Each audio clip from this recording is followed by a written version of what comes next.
¿Existe el destino? ¿Crees en esta teoría del doble cuántico? ¿Estamos ante un despertar de conciencia colectivo? Vivimos en un mundo mental y el único requisito que tenemos como humanos es ser imperfectos. El momento es ahora.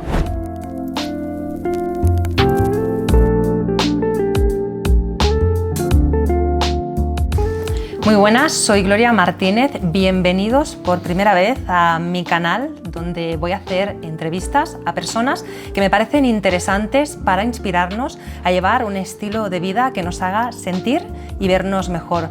Hoy tenemos con nosotros a Edu Martínez. Muy buenas tardes, Edu. ¿Qué tal, Gloria? Muchas gracias por invitarme. De hecho, es el primer episodio y no se da por casualidad, sino porque estamos en un viaje juntos. Pero antes de hablar de este viaje, yo te voy a definir un poquito y luego me lo continúas tú. Para mí eres, igual que todos tenemos entrenadores o vamos al gimnasio a entrenar los músculos, para mí eres como un entrenador, pero del alma, una persona que nos hace mirar hacia adentro para ver dónde encontramos la luz. ¿Quién es Edu? Bueno, esa definición me encanta. No sé si estaré a la altura de una definición tan buena. Yo siempre digo que Edu es un ser humano. Primero un ser y luego humano. El uno no tiene sentido sin el otro. Pero yo considero que la vida empieza desde el ser, sin olvidarte que eres humano. Y el único requisito que tenemos como humanos es ser imperfectos. Entonces, si no aceptamos esa naturaleza, siempre nos cuesta. Y dentro de ese ser humano, pues me dedico a ser espejo y ayudar a la gente a conocer cuál es el origen inconsciente de por qué se piensa como se piensa. Y a poder comprenderse mejor para poder hacer cambios que llevan mucho tiempo esperando. Estamos aquí, como decía, porque estamos en un viaje en Marruecos. Ahora mismo estamos a 2.200 metros, ¿no?, ¿Sí?, de altura, en Hotel Chaluka, y en un viaje que se llama Maktub, que significa está escrito. Y precisamente por ahí empieza mi primera pregunta, porque cuando decimos está escrito, ¿existe el destino? Yo creo que todo alma tiene un camino que recorrer. ¿Cómo va a ser el camino que le lleve a cumplir ese objetivo? Yo creo que es el libre albedrío que nosotros tenemos, pero de alguna manera sí entiendo la expresión de cómo está escrito como un poco una metáfora, ¿no? Tú vas a llegar hasta ahí. Entonces se van a dar las circunstancias, van a aparecer los viajes, las personas adecuadas como para que se dé. Para mí sí está escrito, pero no es tan literal como la gente piensa, sino que lo que tiene que pasar se va a dar. Pero de alguna manera podemos modificar nuestro destino. Hoy en día se habla mucho de manifestación, visualización. ¿Podemos crear nosotros nuestra realidad? Yo creo que somos co-creadores de la realidad, un poco entre todos. Todos vivimos en nuestra mente y pensamos que vivimos en un mundo real, pero no es verdad. Vivimos en un mundo mental. Y a los pensamientos a los que le damos realidad son lo que proyectamos fuera y luego donde vivimos. Entonces, desde ese punto de vista, nosotros creamos la realidad. La clave es el origen desde donde estás creando. Si lo haces desde un rol de tu vida o lo haces desde tu ser, desde tu plenitud. Si el que creas un personaje o un rol de tu vida que no te completa, el resultado nunca va a ser el esperado. Y en caso de lograrlo, se irá como agua entre las manos. Es como una sensación de que es efímero, se te escapa. Y cuando lo haces desde el ser, es sempiterno, aunque no quieras será eterno. Por eso muchas veces tratamos mediante las visualizaciones o proyectar algo sin haberlo comprendido primero. ¿Quién está pidiendo eso? ¿Eso me aleja de mi ser o me acerca? A veces el ego nos hace pedir desde el miedo que nos la alejaría de nuestro verdadero ser, con lo cual nunca se dan. Tratamos muchas veces de manifestar no lo que nuestro alma quiere, sino lo que nuestro miedo quiere. Por eso muchas veces no se da. ¿Y cómo podemos llegar a saber qué es lo que el alma quiere? Es decir, ¿cómo guías tú a tus pacientes a llegar a ver o a que vean ellos, a través de una visualización, obviamente, ¿no?, o a través de una toma de conciencia de lo que su alma quiere? Yo creo que todo pasa por el autoconocimiento, ¿no? Al final tú tienes que ayudar a las personas a tener unas herramientas para poder hacerlo. Yo lo hago a través de desvelar en el inconsciente el origen de por qué se piensan como se piensan. Todos los pensamientos van a cobrar realidad en uno de estos tres niveles. O a nivel emocional, o en tu vida vas a generar un patrón de conducta que se repite una y otra vez, o tu cuerpo lo somatiza. Como vives, cuenta tu historia, o la historia de tu personaje. Yo ayudo a desmontar y llegar al origen del pensamiento que lo genera para que te des cuenta desde dónde lo estás haciendo, si desde un personaje o desde ti misma. Porque hay muchas veces que vivimos para tener razón y no para ser felices. Y en el fondo, todos buscamos paz. Y la razón nunca te va a llevar a la paz.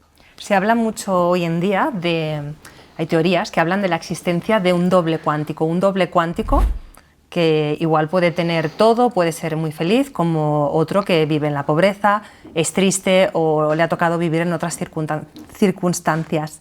¿Crees en esta teoría del doble cuántico? Entiendo lo que quiere explicar, pero a mí me gusta compartirlo de una manera más sencilla. Tú no eres el personaje que te cuentas que eres, sino eres un actor que tiene la capacidad de interpretar todos los papeles del mundo. Como si cada uno de esos papeles que pudieras interpretar sería un doble cuántico, para que nos entendiéramos. Tú tienes esa capacidad, pero como te interpretes con cualquier otro rol o con cualquier otro personaje, te sigues alejando del ser. Tú eres el actor o la actriz que podría hacerlo todo. Y tienes tal certeza que puedes creer que es un doble cuántico o esa otra circunstancia. No, eres tú siendo el mejor actor o actriz del mundo. Solo basta que decidas desde una intención pura para interpretarlo. Solo que nos cuesta mucho soltar los roles adquiridos porque nos enamoramos del sufrimiento que heredamos a través de nuestra vivencia familiar. Y nos cuesta mucho soltarlo. Yo creo que son maneras distintas de contar la misma historia. Lo que pasa es que no me gusta cuando algo se dogmatiza. Entonces, no, mi corriente es esta, mi corriente es esta. ¿Y qué más da si todos hablamos de lo mismo? El viaje es hacia adentro y tienes que acercarte a una versión más amorosa de ti. Y luego, quédate en la que sea más confortable para ti por decisión, no por dogma. ¿Existe, es decir, existe o no existe entonces un Dios, una ley universal, un Buda? Yo siempre empiezo por definir, y le recomiendo a todo el mundo que lo haga, qué es para ti Dios. Porque en el inconsciente muchas veces, detrás de esa palabra hay mucha confusión, muchas veces motivada por temas religiosos. Los dogmas muchas veces dañaron el concepto de Dios. Yo a lo mejor te puedo hablar, imagínate que estoy hablando de Dios y tú fuiste criada en un colegio religioso muy estricto y automáticamente, inconscientemente te vas a defender, y yo estaba hablando de Messi, porque me apetece llamarle Dios. Para mí el concepto de Dios es como una fuente pura de amor, y yo no es que crea en Dios, yo tengo certeza de que Dios existe y que todos provenimos de una misma fuente. Y que todos tenemos la capacidad de conectarnos con eso de alguna manera. Le puedes llamar el universo, le puedes llamar la Pachamama, puedes llamarle o interpretarlo como quieras. Todas las religiones hablan de lo mismo, de una fuente de amor. Yo no soy conocedor ni teólogo de todas las religiones del mundo, pero yo siempre digo que hay muchos caminos que llevan a Roma, que es amor al revés. Y todos creemos que desde el camino que nosotros nos encontramos con Dios es el correcto, pero es el correcto que desde mi personaje pudo interpretar para llegar. Yo creo que todos hablan de lo mismo, que es llegar a esa fuente, esa inspiración. Y somos seres humanos. Y el ser humano es espiritual, racional, emocional y necesita cubrir sus necesidades primarias. Y esas 4 patas son fundamentales. Y estamos entrando en una era emocional y espiritual. Y tenemos que integrarla a la racional.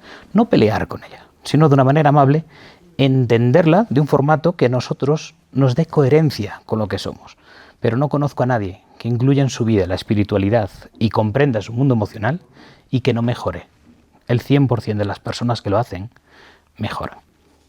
¿Estamos ante un despertar de conciencia colectivo? Porque con lo que tú estabas hablando ahora y bueno, realmente parece incluso una moda, ¿no? Se habla mucho de manifestación, espiritualidad, de conexión con uno mismo. ¿Cómo va a cambiar esto? Yo creo que es el momento de la historia en el que más cerca estamos o más personas hay hablando de esto, pero también es el momento de la historia en el que más gente se oculta a través de una falsa espiritualidad. Y es una fase que hay que vivirla.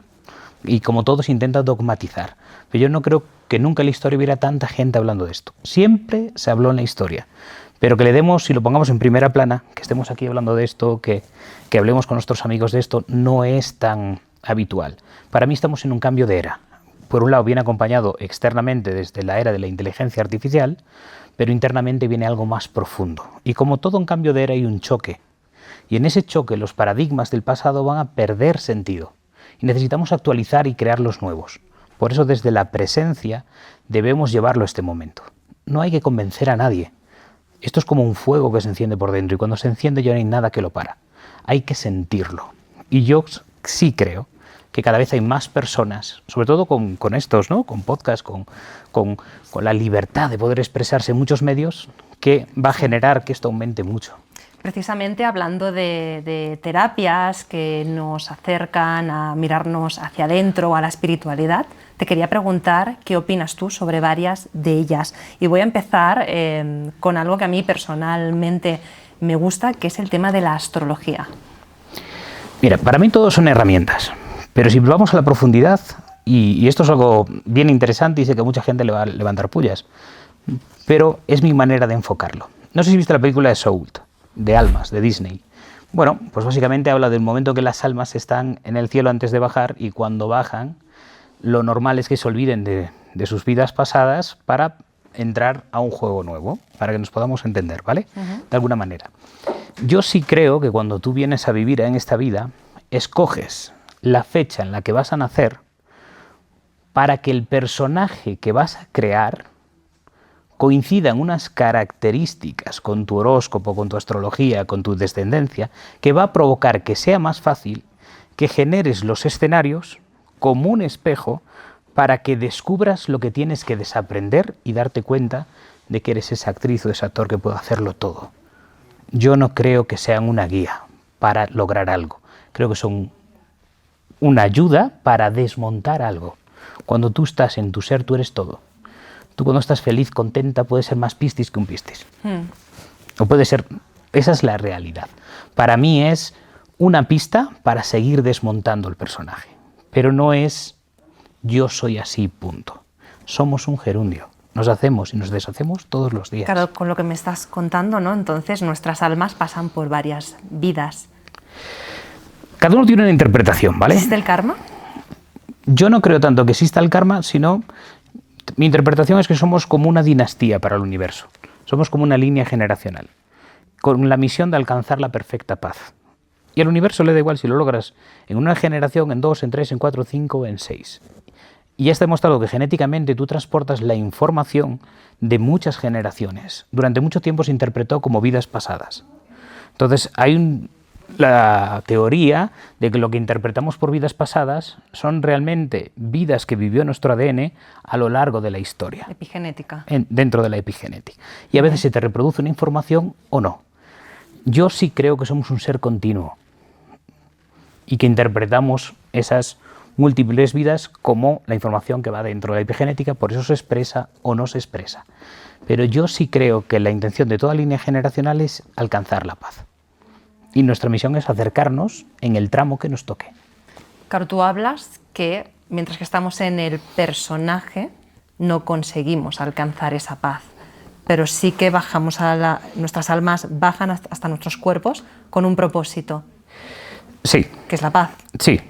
Al fondo, al final, el propósito es el mismo el de todos. Alcanzar la perfecta paz. Esto es una frase que me gusta mucho que dice, la gente que está en paz no jode, no molesta, está tranquila. Entonces, ¿qué pasa? Que nosotros nacemos en un sistema familiar y en el sistema familiar en el que nacemos adquirimos un personaje para sobrevivir y hacernos imprescindibles. Y como crecemos en supervivencia los 12 primeros años de nuestra vida, al depender de los adultos, estamos todo el tiempo aprendiendo en supervivencia. Entonces, ese personaje crece tanto que no es que ya tengo una historia, sino que la historia me tiene atrapado a mí. Entonces llega un momento en que empieza, decía Jung, la individuación consciente, en la que yo empiezo a darme cuenta de que ese personaje no me está haciendo feliz. Y llega el momento de que hay que desmontarlo. Hay que empezar a ir desmontando todas estas historias. ¿Qué pasa cuando empiezas a ver hacia adentro, te empiezas a conectar? Que te das cuenta que accedes a mucha más información de la que crees y que las experiencias de tus antepasados te marcan muchísimo. No solo las que viviste como mamá y papá, sino las anteriores, que son heredadas por el boca a boca y que en el inconsciente colectivo marcan un peso muy fuerte. Me han dicho por ahí que haces mentalismo. No es verdad. O sea, te preguntaría, ¿qué es mentalismo? ¿Qué es mentalismo? Te quería preguntar yo también. Claro, es que ahora que me dices mentalismo, lo primero que pienso es nuestro amigo Cristian, que hace magia, ¿no? Me lo ha dicho él, de y hecho. hace historias. No, yo no creo en mentalismo, yo sí creo en una escucha activa. ¿Qué quiere decir una escucha activa? Imagínate como el wifi. Es una explicación muy sencilla para que la podamos entender, ¿no? Todos nos conectamos a una red de wifi, ¿verdad? Y en esta sala podríamos estar todas las personas que están conectadas a una red de wifi. En esa red de wifi hay una información. Cuando tú tienes una escucha presencial activa, tú puedes escuchar más de lo que dicen las palabras. Tu cuerpo grita lo que tu boca calla.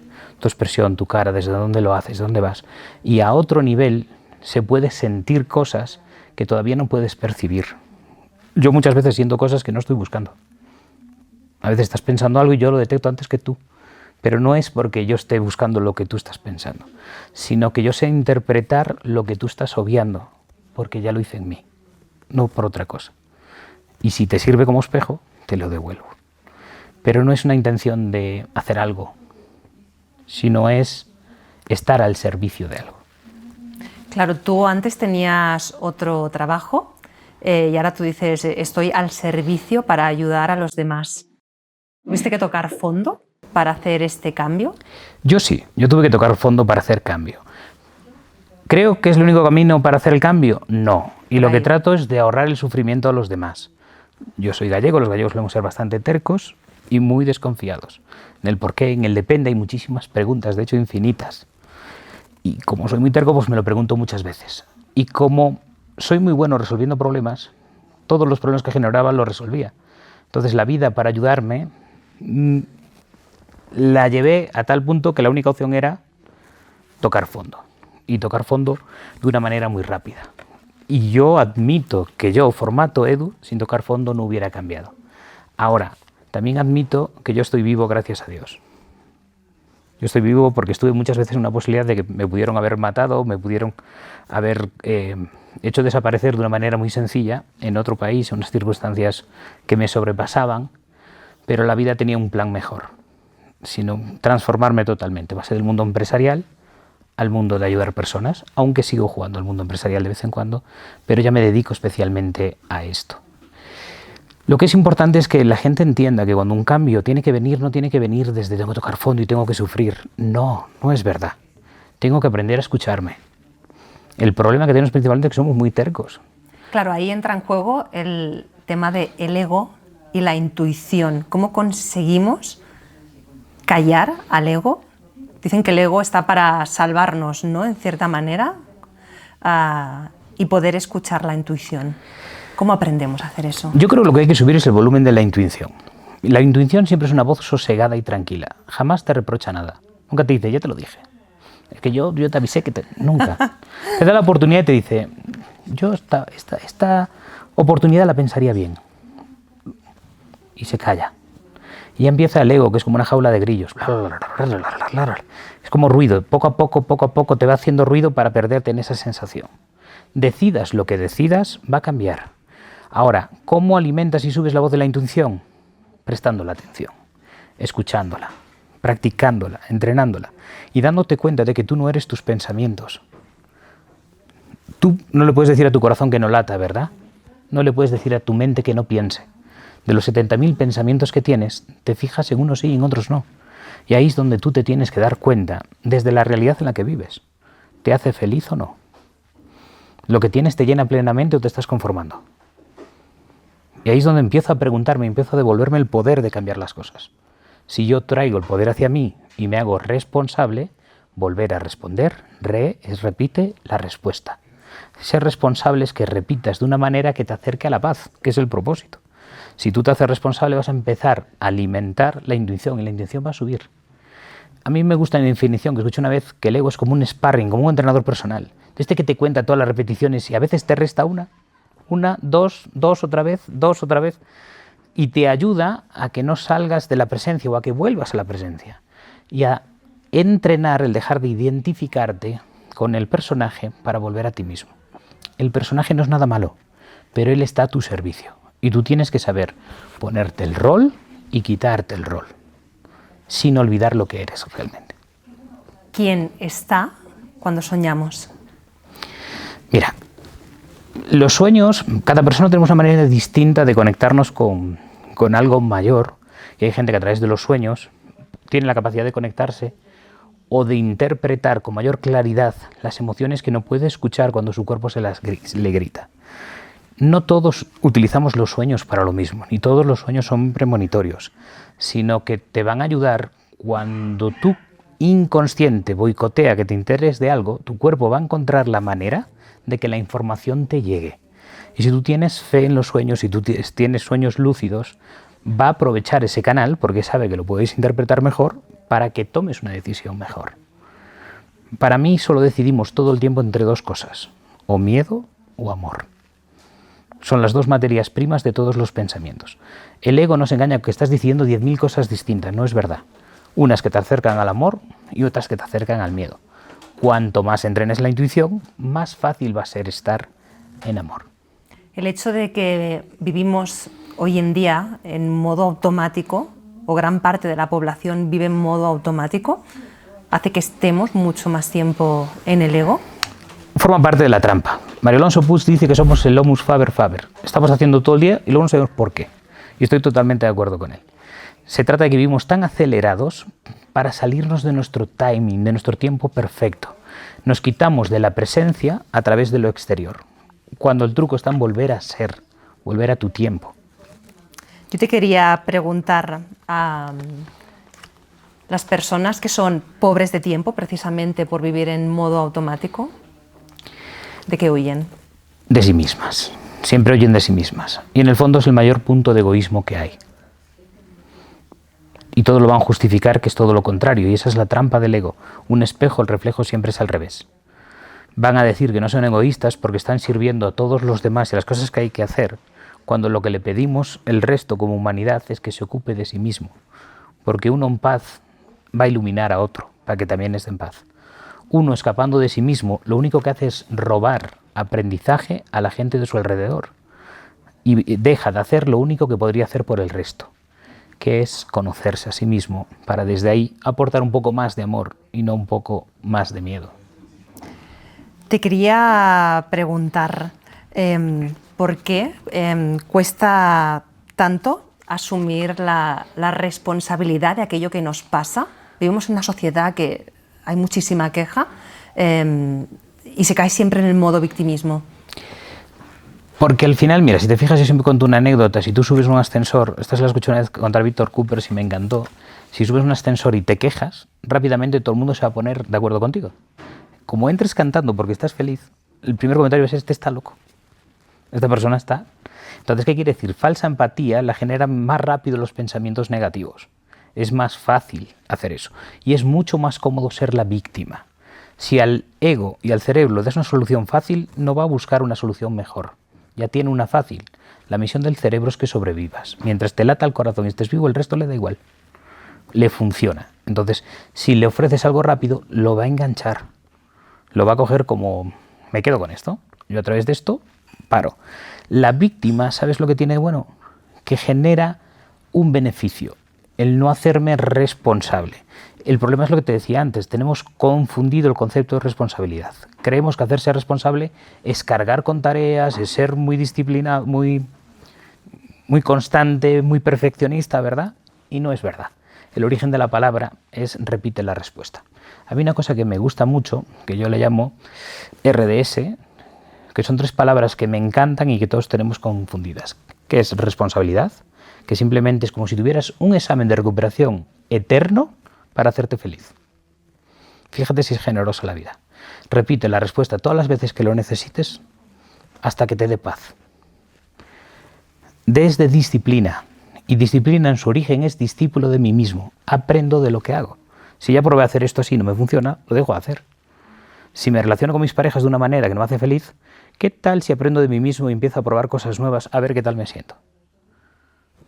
Lo que pasa es que nos cuesta mucho. Y la tercera, la S, es sacrificio. La etimología de sacrificio es hacerlo sagrado. Honra lo que estés haciendo. Hazlo con honor. No es que te des latigazos ni que sudes sangre. Es honrarlo, hacerlo con amor, hagas lo que hagas. Y esas 3 palabras, si las pusiéramos en práctica desde el origen de la palabra, todo cambiaría. Pero, como desde el ego las confundimos, preferimos victimizarnos, así no tenemos la responsabilidad de cambiar y seguimos buscando la justicia infantil. Como la vida fue injusta conmigo, que venga alguien a arreglarlo. Porque yo quiero que reconozcan que la vida fue injusta conmigo, yo soy víctima de lo que me pasó. En vez de darse cuenta que es un regalo y que a través de algo que al principio puede ser muy loco, luego puede haber un regalo mayor que en aquel momento no podemos ver. Si yo, cuando toco fondo, quiebro y me lo quitan todo, me preguntan qué me parece en aquel momento, te iba a decir que era una víctima terrible y que tenía razón. De hecho, yo peleaba supuestamente porque tenía razón, no era verdad. ¿Estarías aquí hoy? No, 100% no. Hablando precisamente de disciplina y de hábitos, esta mañana hemos hecho contigo una meditación. ¿Cómo nos cambia la meditación? Mira, la meditación es de los mejores entrenamientos, al fin y al cabo es una herramienta más para traerte al presente y para volver a conectarte con tu cuerpo. La meditación, yo no creo en dogmas en ningún sentido, ni siquiera con las herramientas, con lo cual, a través de la meditación, puede ser un medio en el que entreno todos los días qué información mi cuerpo me quiere dar, que me ayuda a traerme al presente a través de la respiración y las sensaciones de mi cuerpo, ver qué respuestas tengo automáticas para poder aterrizarlas y ver qué hay detrás. A mí me parece, de hecho, es la práctica que más demostración científica tiene que ayuda, la meditación. Es gratis, no necesita receta, pero todos, por general, preferimos dormirnos en vez de ayudarnos a despertar. Si tuvieras que cerrar esta primera charla, con una toma de conciencia para quienes nos van a escuchar, ¿qué les regalarías? Yo siempre me gusta decir que el momento es ahora, es aquí y ahora, con lo que tienes. No hay nada lo suficientemente grave que no te ayude a acercarte a lo que realmente eres. Cuando antes lo decidas, antes lo lograrás. Y el camino es de la piel para adentro. Nunca es para afuera. Nunca estás enfadado por lo que crees que estás enfadado, sino por la narrativa que te cuentas. Pero tú eres el escritor de tu propia historia. Y eso lo olvidamos de una manera muy rápida. Muchas gracias, Edu. Qué gran reflexión final. Me ha encantado, ya que has acabado diciendo que somos el escritor. Escribir también nos ayuda muchísimo a profundizar en quién somos y a encontrarnos con nosotros mismos. Ha sido un placer tenerlo aquí y espero que sea la primera de muchas conversaciones. Un abrazo y hasta el próximo episodio.